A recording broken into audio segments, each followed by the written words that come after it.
उत्तराखंड में जमीन जिहाद मामले में अब खानपुर विधायक उमेश कुमार भी खुलकर सामने आ गए हैं। उन्होंने बड़ी बेबाकी के साथ कहा कि दरगाह और मजार देश के भाईचारे और आपसी सौहार्द बनाए रखने में अहम भूमिका रखते हैं। ऐसे में प्राचीन दरगाहों या मजारों को तोड़ना गलत है। साधु संतों ने हमेशा शांति का पैगाम दिया है।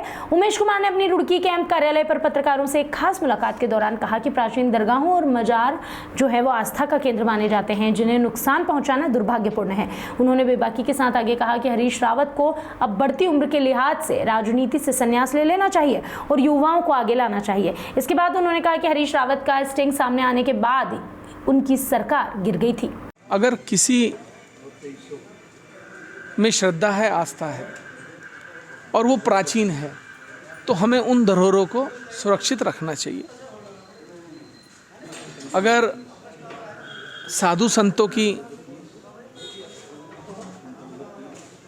कहीं पर स्मारक हैं और वो प्राचीन हैं, उनका उद्देश्य किसी ज़मीन को कब्जाना नहीं है, किसी सरकारी ज़मीन को कब्जाना नहीं है। कुछ मामले ऐसे सामने आते हैं जिसमें रातों रात लोग कब्जाने का प्रयास करते हैं। मैं उनके पक्ष में बिल्कुल नहीं हूँ, लेकिन जहाँ आस्थाएं जुड़ी हैं, जहाँ लोग जियारत करते हैं और पुरानी प्राचीन स्मारक हैं, उनको क्षतिग्रस्त करना, उनको ध्वस्त करना, त्वरित कार्रवाई आनन फानन में इस तरीके के कदम उठाना, मेरा मानना ये जायज़ नहीं है।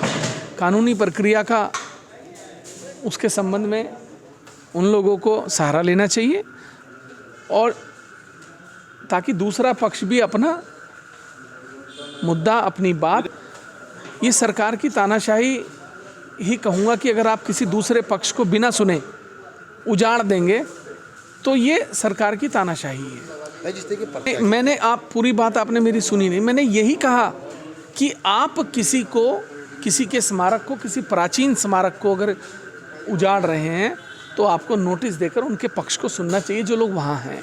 अच्छा, तो उजाड़ू बैल हैं, मतलब उनके बारे में अक्सर यही कहा जाता है कि वो जिसके कंधे पर हाथ रख देते हैं उसको 6 महीने बाद पता लगता है कि वहाँ जख्म हो गया। दूसरी बात, जब उन्हें सत्ता मिली, उन्होंने माफियाओं को, शराब माफियाओं को, खनन माफियाओं को बढ़ावा दिया, उन्होंने शिक्षा माफियाओं को बढ़ावा दिया।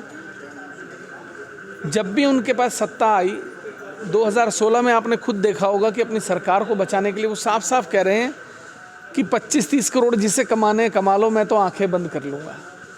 तो आंखें बंद कर लूँगा पे आज तक कोई बात नहीं बोलते, उस पर जवाब नहीं देते।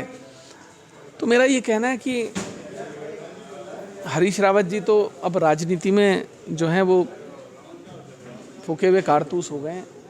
मुझे लगता है उनको आराम करना चाहिए, उनको अब वनवास ले लेना चाहिए। नई पीढ़ी आ रही है, उसको आगे बढ़ाएं, अपने तजुर्बे से उनको सहयोग करें।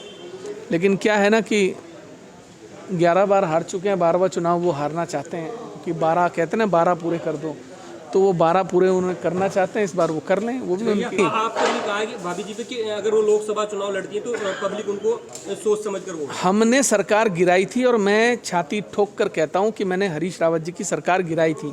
गलत क्या किया था? पूरा राज्य बेच रहे थे, हॉर्स ट्रेडिंग कर रहे थे, 25-25, 30-30 करोड़ रुपए मंत्रियों को ऑफर कर रहे थे। कहाँ से आ रहे थे वो 25-30 करोड़ रुपए? कभी उस स्टिंग ऑपरेशन को गौर से एक बार हरीश रावत जी जब अकेले हों तो बैठ कर देखें कि वो क्या कह रहे हैं। कि आ जाएं, जिन मंत्रियों को 25-25, 30-30 करोड़ कमाने हैं, कमा ले, मैं आंख बंद कर लूँगा। वो कौन सी आंखें बंद कर रहे थे? जैसा उत्तर प्रदेश बाद विकास पर मैं हरीश रावत जी का कि संवैधानिक पदों पर बैठे व्यक्तियों को बहुत संवेदनशील, बहुत सहनशील होना चाहिए। अगर सड़क पर चलता हुआ कोई व्यक्ति, अक्सर मैं होता हूँ, कई बार कुछ लोग आके पीछे से गाड़ी में टक्कर मार देते हैं, हम गाड़ी से उतरते भी नहीं क्योंकि अब लग गई तो लग गई। तो इस तरीके से सड़कों पर हाथापाई करना और फिर वापस फर्जी मुकदमा दर्ज करा देना कि मेरे साथ लूटपाट करी, सार्वजनिक तौर पर कैमरे में दिख रहा है, ये दुखद है और निंदनीय है। धन्यवाद।